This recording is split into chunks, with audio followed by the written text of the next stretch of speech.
Hello my dear students, आज हम करेंगे वर्कर्स मूवमेंट कि वर्कर्स ने कौन कौन सी मूवमेंट की हैं। ठीक है, इससे पहले हम पीजेंट मूवमेंट्स पढ़ चुके हैं, उससे पहले हमने इकोलॉजिकल मूवमेंट्स पढ़ी हैं। ठीक है, अब वर्कर मूवमेंट्स के अंदर देखो ये क्या बता रहे हैं। कह रहे हैं factory production began in India early 1860s। ठीक है, अर्ली 1860s के अंदर जो है इंडिया के अंदर मतलब कि फैक्ट्रीज जो हैं उसका प्रोडक्शन, फैक्ट्री प्रोडक्शन बिगेन हो चुका था, स्टार्ट हो चुका था। स्टार्टिंग में फैक्ट्रीज कहाँ कहाँ पे थी?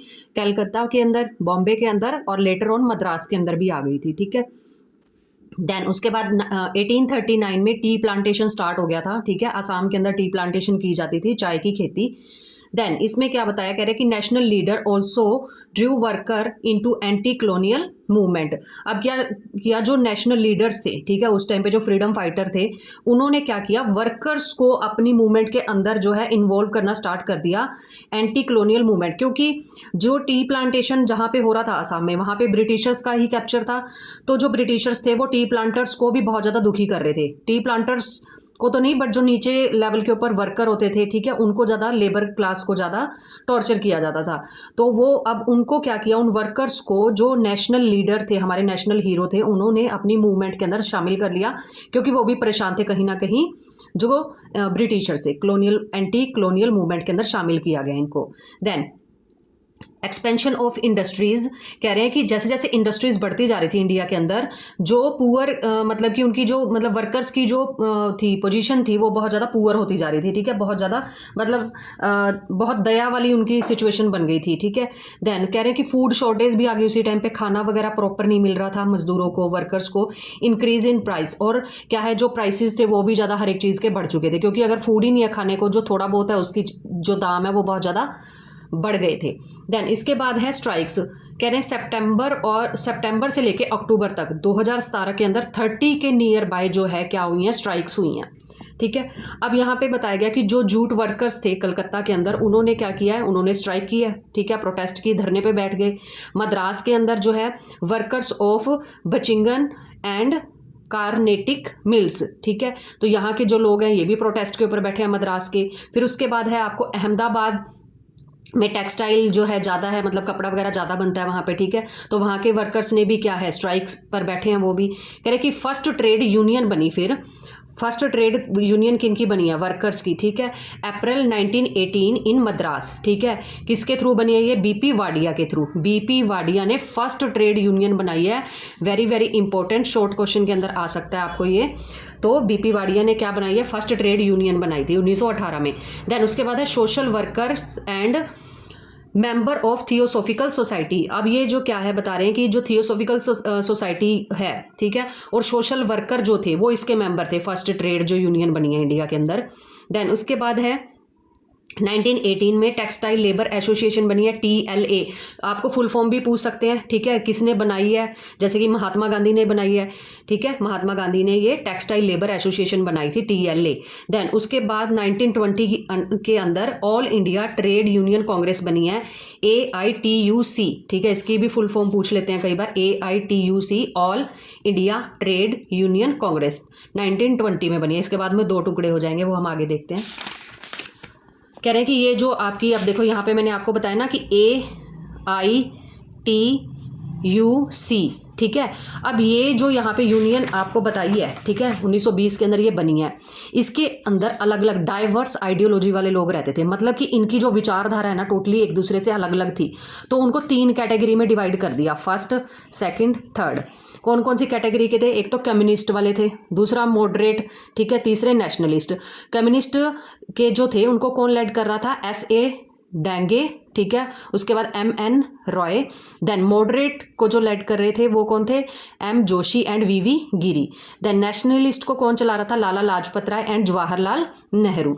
तो ये 3 विचारधारा के जो लोग हैं, ये किसमें थे आपके, जो आपकी ये बनी हुई थी ना ऑल इंडिया ट्रेड, उसके बाद आएगा आपको यूनियन कांग्रेस। ठीक है, इसके अंदर 3 विचारधारा के लोग अलग अलग जो है इकट्ठे रह के काम करते थे। देन उसके बाद क्या है, कॉलोनियल गवर्नमेंट बिकम मोर।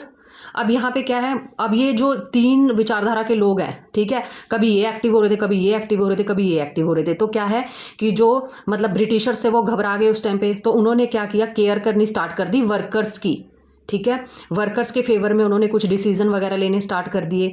अब यहाँ पे क्या है, grant some concession to workers. अब इन्होंने क्या किया, ब्रिटिशर्स ने कुछ कंसेशन देनी स्टार्ट कर दी वर्कर को, ठीक है, क्योंकि वर्कर्स की जो है अब क्या बन चुकी है यहाँ पे, यूनियंस बन चुकी हैं, जिससे क्या है ब्रिटिशर्स डर गए थे।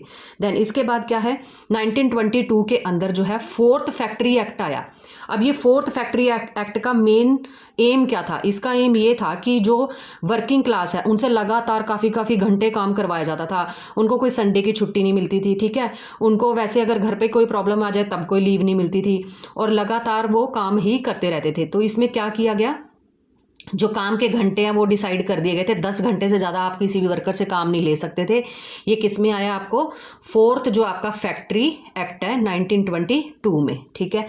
देन इसके बाद है आपको 1926 के अंदर ट्रेड यूनियन एक्ट बना है, ठीक है। ट्रेड यूनियन एक्ट के अंदर क्या है, इसमें यह बताया गया कि अगर कोई भी आप यूनियन बनाते हो अपनी तरफ से, 10 बंदे 12 बंदे मिलकर कोई यूनियन बना रहे हो, तो उसको रजिस्टर करवाना बहुत ज़्यादा जरूरी है। रजिस्ट्रेशन ऑफ ट्रेड यूनियन, अगर आप ट्रेड यूनियन आप बनाओ कोई चक्कर नहीं है, बट आपको क्या है रजिस्ट्रेशन करवाना ज़्यादा जरूरी है। अब क्या होता है, कहते हैं AITUC, जो अभी मैंने आपको बताई ना, जिसमें 3 विचारधारा के लोग, डाइवर्स आइडियोलॉजी वाले लोग बैठे थे। अब क्या है कि इसके अंदर ये जो थे ना कम्युनिस्ट वाले, ये ज़्यादा हावी होना स्टार्ट हो गए, मतलब इनको भी नहीं बोलने देते थे, इनको भी नहीं बोलने देते थे, ये अपनी चलाने लगे थे। AITUC में कम्युनिस्ट कंट्रोल ज़्यादा कर रही थी, मतलब इनके ऊपर भी अपनी बात मनवाती थी वो। तो अब क्या हुआ कि इनसे परेशान होकर अब क्या बनी है, देखो INC। अब देखो फ्रॉम अनदर यूनियन, इन्होंने क्या किया, इंडियन नेशनल कांग्रेस ने एक अनदर यूनियन बना ली और इसका नेम क्या रखा, Indian national trade union Congress, ठीक है। अब देखो यहाँ पे क्या आ जाएगा, INTUC।